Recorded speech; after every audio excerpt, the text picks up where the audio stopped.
Can everyone hear me if I speak like this? Yeah? Great, okay. Well, I want to thank everyone involved in organising this today.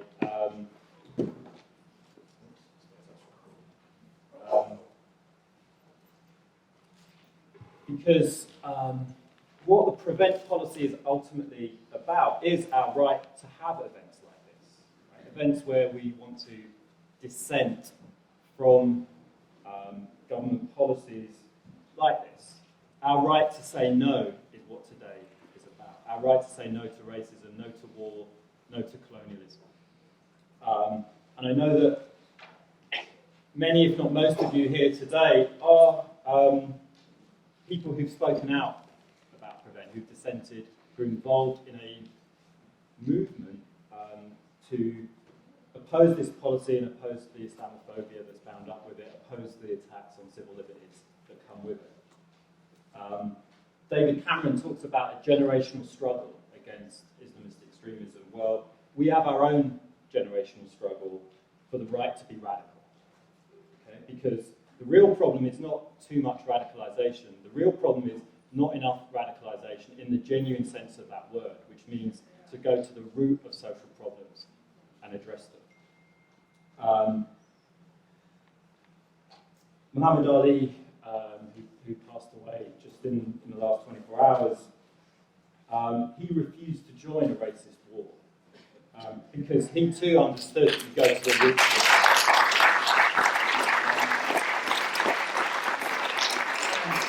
And he was called an extremist for taking that stand. So too was Malcolm X. So too was Martin Luther King called an extremist. Right? The thing about the word extremist is that you can use it to criminalise and attack people who stand up and dissent. People who stand up against racism, against war, against poverty.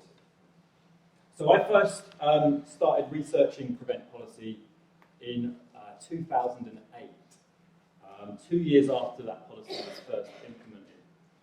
And the following year, we at the Institute of Race Relations published our first report on it. And we said two things about Prevent almost 8 years ago. The first was we found that the way that funding was being allocated to local authorities under Prevent policy was in proportion to the number of Muslims living in each local authority area, according to the 2001 census, which was the first to ask a question about religion. Okay? So in other words, the policy was saying that the need for tackling extremism was in direct proportion to the number of Muslims in a particular area. Right? So being Muslim became a proxy for being an extremist. Right? It was a very clear and overt case of religious profiling. Second, we found that the policy was not, as it claimed, about empowering community organisations to challenge extremism.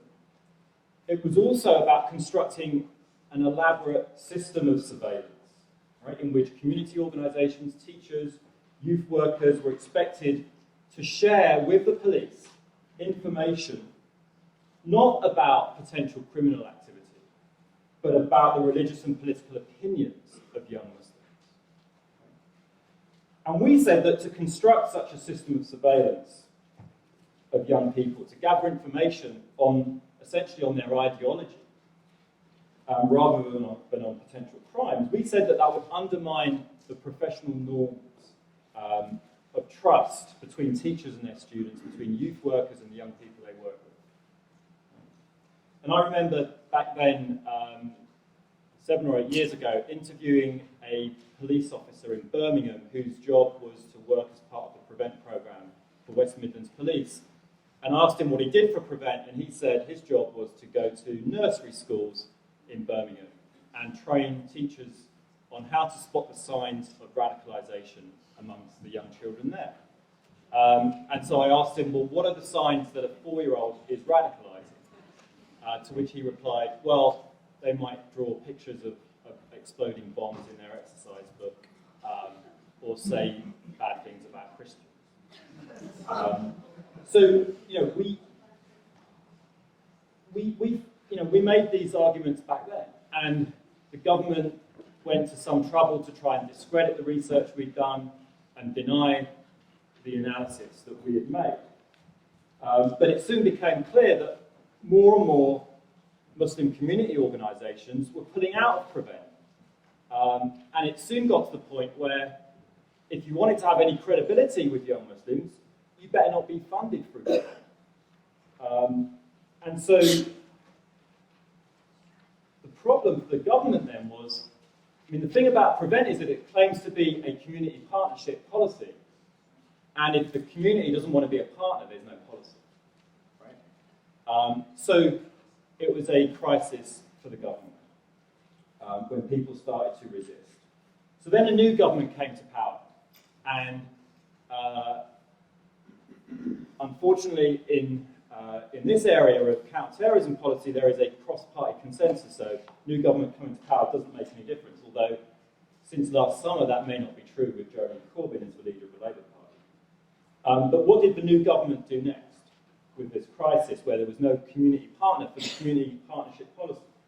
They said, okay, if the community is not going to partner, then we will get universities and colleges to be the partners for this surveillance policy.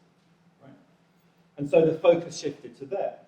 But soon enough, universities started to say, well, we have a duty to uphold freedom of speech. And if we are being expected to identify people who are students who've come to our university and on the basis of the things they're saying, identify them as extremists who need to be surveilled and monitored, then how is that compatible with freedom of speech?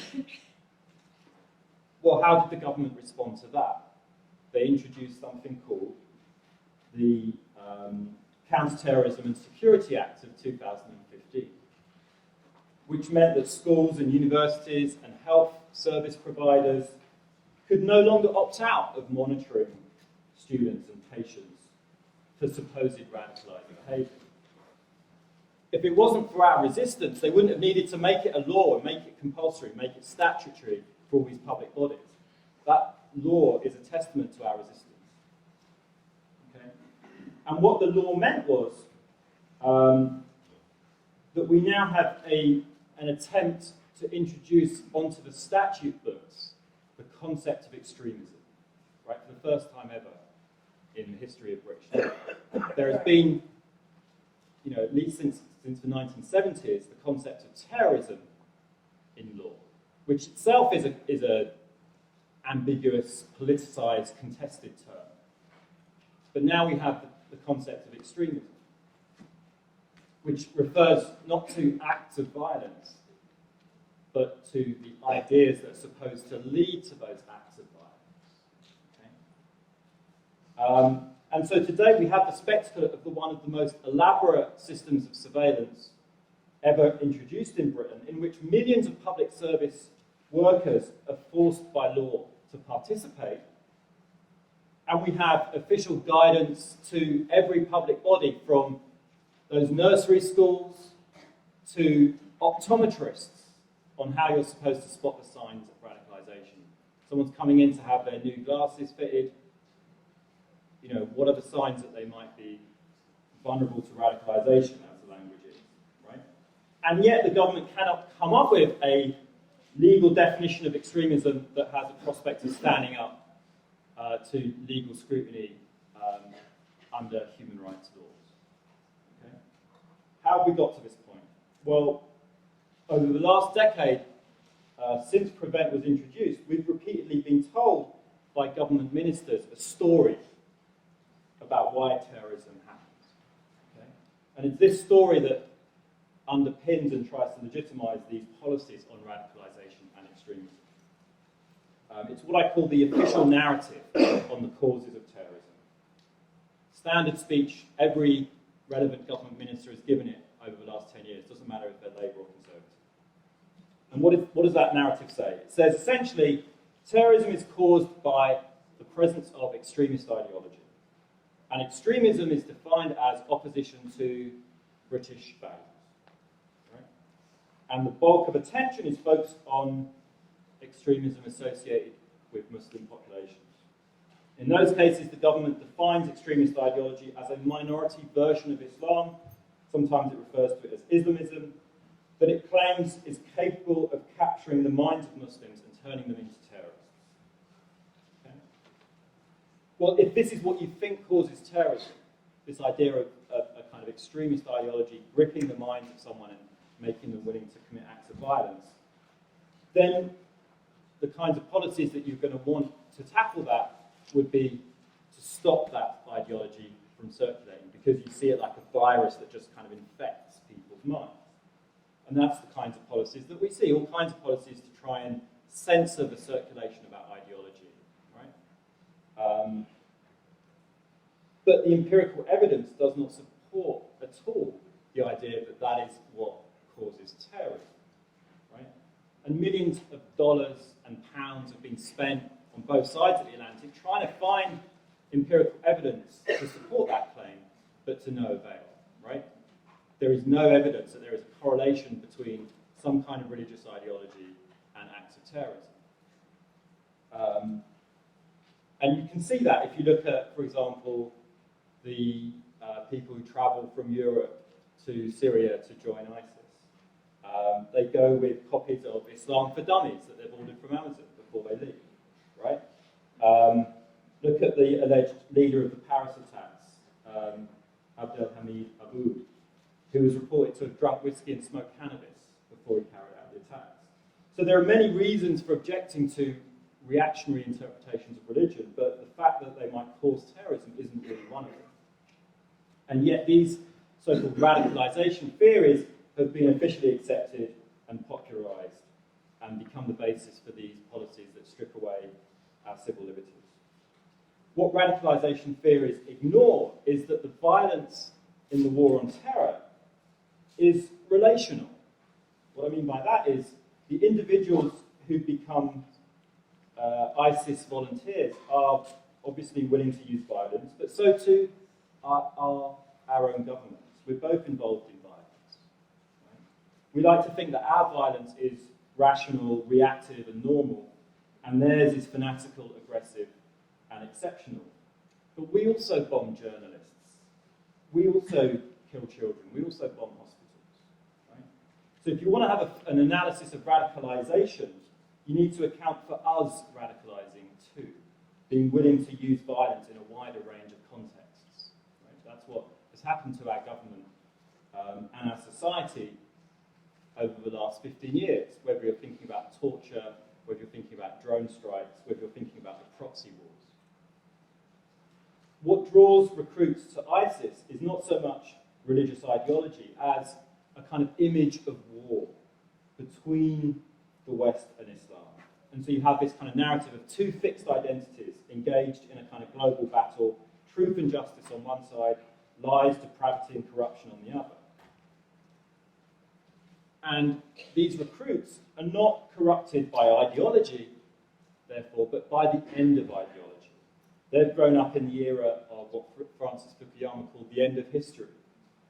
There's no alternatives to capitalist globalization, we were told. They've known no real critique, only conspiracy theories. They're drawn to the apocalyptic rather than popular struggle. But nevertheless, for all its lack of actual political content, this narrative of a war against the West feels to its adherents like it is an answer to the violence of racism, of poverty and empire. And these words that we use like terrorism, extremism and radicalization, their effect is to make us separate in our minds the killing of civilians that they do and the killing of civilians that we do, that our government does in our name. Because almost by definition, our own violence is never called terrorism or extremism or radicalization. We never ask whether we have become radicalized, whether we've become more willing to use violence in a wider range of contexts. And this is how we fail to understand the conflict that we're in. We get taken in by the notion that our violence is somehow more civilized, but it's civilized to kill someone through the technology of remote-controlled drones rather than strapping a bomb to yourself. Right? We fail to acknowledge our own violence. Since the Vietnam War that Muhammad Ali fought against, we don't have pictures anymore in our newspapers and on our TV screens of the violence caused by our bombings. It's as if there's no longer any individuals under those bombs. Last year, the United States dropped 22,100 bombs on Iraq and Syria. That should be a headline. We never see it. The Pentagon says that those bombs were likely only to have killed 6 civilians. We know that the true number of civilians killed is going to be in their thousands. Right? And we all know that the war on terror kills more civilians than terrorism does, but we tolerate this because it's their so-called their civilians being killed in places that we imagine to be far away. And this is, of course, how empires work. Since the end of the Cold War, foreign policy plans in the United States have regarded the Middle East as their most troublesome territory, a region where resistance seems to be especially strongly felt, particularly against Israel. And so what they've done is, following the European colonial history, they have turned to racism as a way to explain away the resistance that they face in the Middle East. So rather than see, for example, the Palestinian movement as rooted in a struggle against military occupation and as a struggle for human rights, it's been more convenient for policy elites in the United States to think that Arabs are just inherently fanatical. That's why there's violence in the Middle East. It's just their culture. It's nothing to do with our politics, right? And our support for Israel. So with the war on terror, that rhetoric of using racism to explain away resistance was generalized to Muslims as a whole.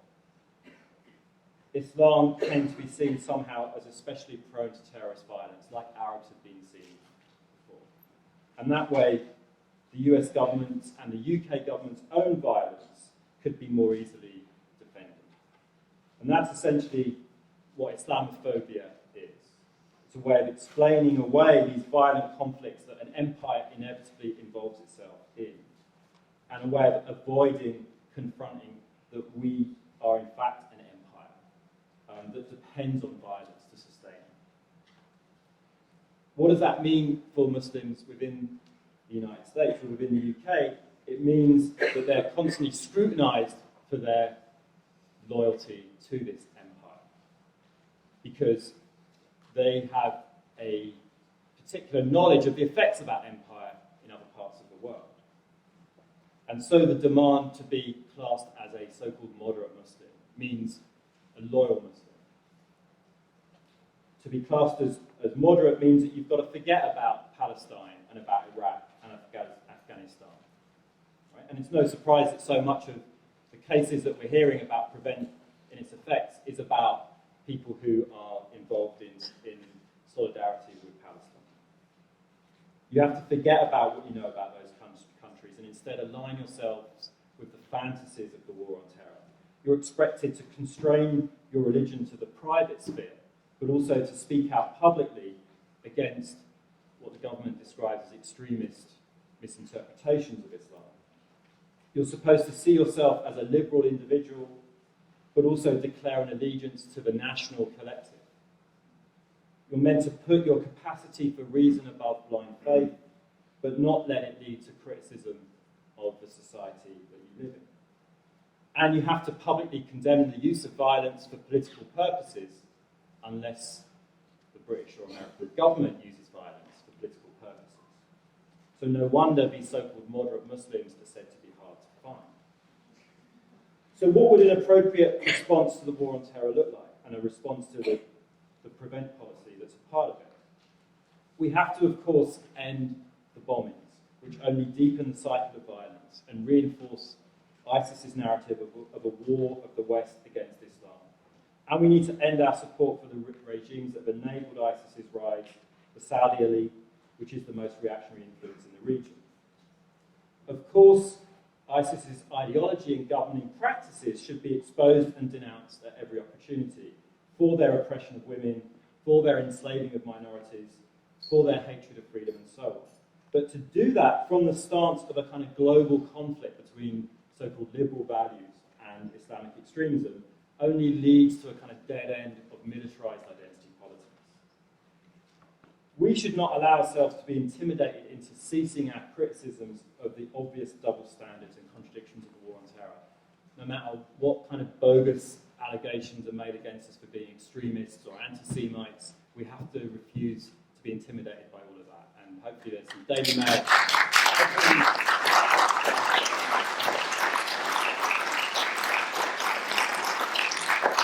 Hopefully there's a Daily Mail journalist in the room who can take that forward. But these points are not enough.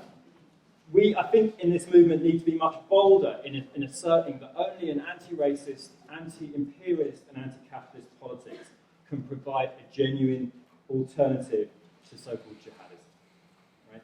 In other words, as I said, we need more radicalization in the genuine sense of the word, not less. Terrorism thrives in environments where mass movements that advance visions of social progress have been defeated. The philosopher Walter Benjamin stated that behind every fascism is a failed revolution. And the same is true of terrorism. ISIS exists in part because the Arab revolutions of 2011 were defeated. So we must therefore defend the spaces of radical politics for the right to dream of another world. And what is so damaging about counter-terrorism and counter-extremism policies is that they erode those spaces where we can do that radical dreaming of what another world might look like. Finally, the refugees must be defended, not only because they're victims, but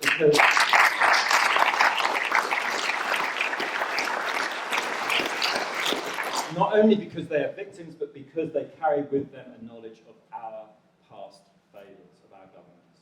So we must allow them to teach us about